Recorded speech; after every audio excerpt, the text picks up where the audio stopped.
আসসালামু আলাইকুম দর্শক, welcome to jasmine kitchen recipe চ্যানেলে। আজ আমি বানাবো ভেজিটেবিল চপ। এই ভেজিটেবিল চপটি আমি বানাবো খুব সহজ পদ্ধতিতে, মাত্র অল্প কিছু সময়ের মধ্যে অল্প কিছু উপকরণ দিয়ে এই ভেজিটেবিল চপটি আমি বানাবো। আশা করছি রেসিপিটি আপনাদের ভালো লাগবে। ভিডিওটি শুরু থেকে শেষ পর্যন্ত দেখার অনুরোধ রইল।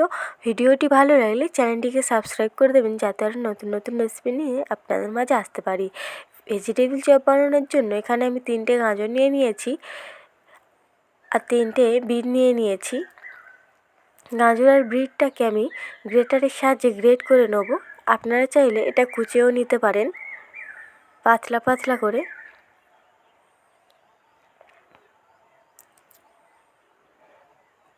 গাজরগুলো গ্রেট করা হয়ে গেছে, এবার আমি বিটটাকে গ্রেট করে নেব।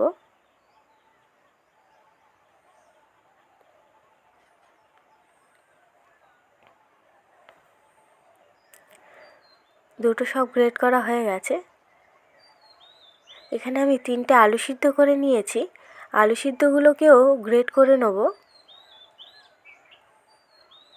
আলু সিদ্ধটাও গ্রেট করা হয়ে গেছে। এবার এখানে কড়াতে আমি তেল দিয়ে দিচ্ছি। তেলটা হালকা গরম হয়ে এলে কাঁচা বাদামটা দিয়ে দেবো। গ্যাসের আঁচটা লো করে বাদামটা আমি ভেজে নেব।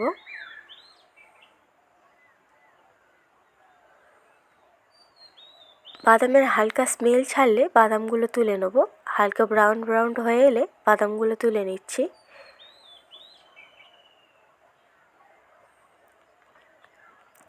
এবার পুর বানানোর জন্য গ্যাসে তেল দিয়ে দিচ্ছি, সর্ষের তেল। তেলের উপর দিয়ে দিচ্ছি 5 ফোড়ন আর শুকনো লঙ্কা 2-3টে।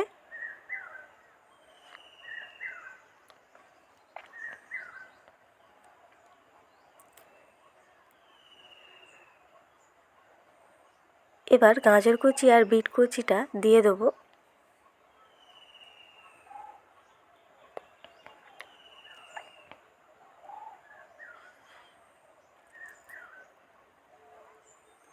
হালকা নেড়ে চেড়ে দিয়ে দেবো পরিমাণ মতো লবণ।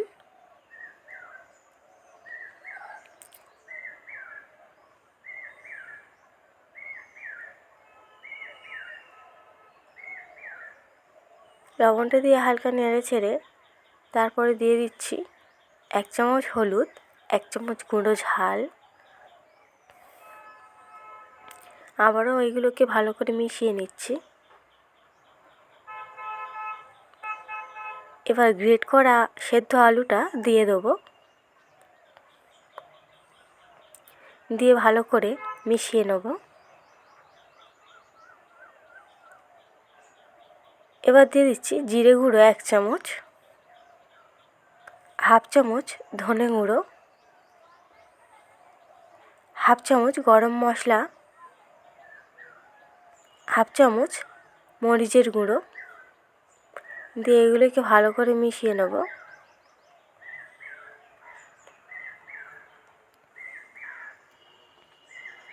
এবার দিয়ে দেবো 2 চামচ মতো বেটকাম। আপনারা চাইলে এখানে কর্নফ্লাওয়ারও দিতে পারেন। এবার এগুলোকে ভালো করে মিশিয়ে নেব। মেশানো হয়ে গেলে এবার বাদাম ভেজে রাখাটা দিয়ে দেবো আর ধনেপাতা কুচি দিয়ে ভালো করে মিক্সড করে নেব। এই তো তৈরি হয়ে গেছে ভেজিটেবিল চপের পুর। এখানে আমি ময়দা গুলে নিচ্ছি একটা বাটিতে। এবার পুরগুলো হাতে গোল গোল করে লম্বা শেপ দিয়ে নেব।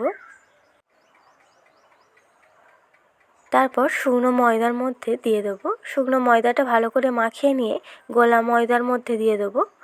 আপনারা চাইলে এখানে গোলা ময়দার পরিবর্তে ডিমও ব্যবহার করতে পারেন। তারপরে একটা চামচের সাহায্যে বেডকামের ওপরে দিয়ে দেবো। বেডকামটা ভালো করে এপাশ ওপাশ ভালোভাবে লাগিয়ে নেব। বেডকামটা আমি বিস্কুট গুঁড়ো আর টোস্ট গুঁড়ো দিয়ে বানিয়েছি। আপনারা চাইলে শুধু বিস্কুট গুঁড়ো দিয়েও বানাতে পারেন। এই তো তৈরি হয়ে গেছে। এই একইভাবে আমি সবগুলো মনে নিচ্ছি। এবার ভেজিটেবিল চপগুলো ভাজার জন্য কড়াতে আমি তেল দিয়ে দিচ্ছি। তেলটা কিন্তু ভালোভাবে গরম করে নিতে হবে। এই চপটি অবশ্যই ডুবো তেলে ভাজতে হবে।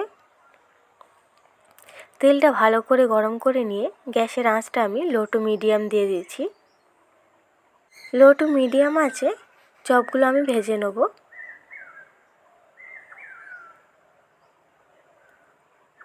চপগুলো উল্টে পাল্টে প্রায় 5-6 মিনিট ধরে ভেজে নেব।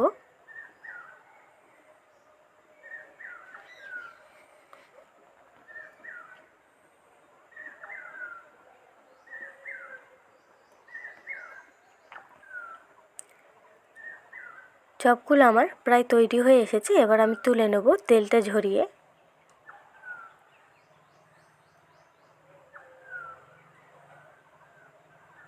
এই একই পদ্ধতিতে বাকি সব চপগুলো আমি ভেজে নেব।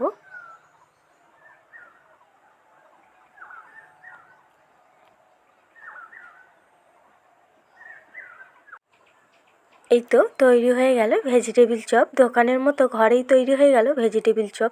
এরকম পদ্ধতিতে বানালে আশা করি দোকানের থেকেও একটু অন্যরকম স্বাদ পাবেন। এই ভেজিটেবিল চপটি আমি খুব অল্প কিছু উপকরণ দিয়ে বানিয়েছি, যা আমাদের হাতের কাছে প্রায় সময় থাকে। ভিডিওটি ভালো লাগলে অবশ্যই একটি লাইক করবেন, চ্যানেলটিকে সাবস্ক্রাইব করে দেবেন। ভিডিওটি শুরু থেকে শেষ পর্যন্ত দেখার জন্য ধন্যবাদ। আল্লাহ হাফেজ।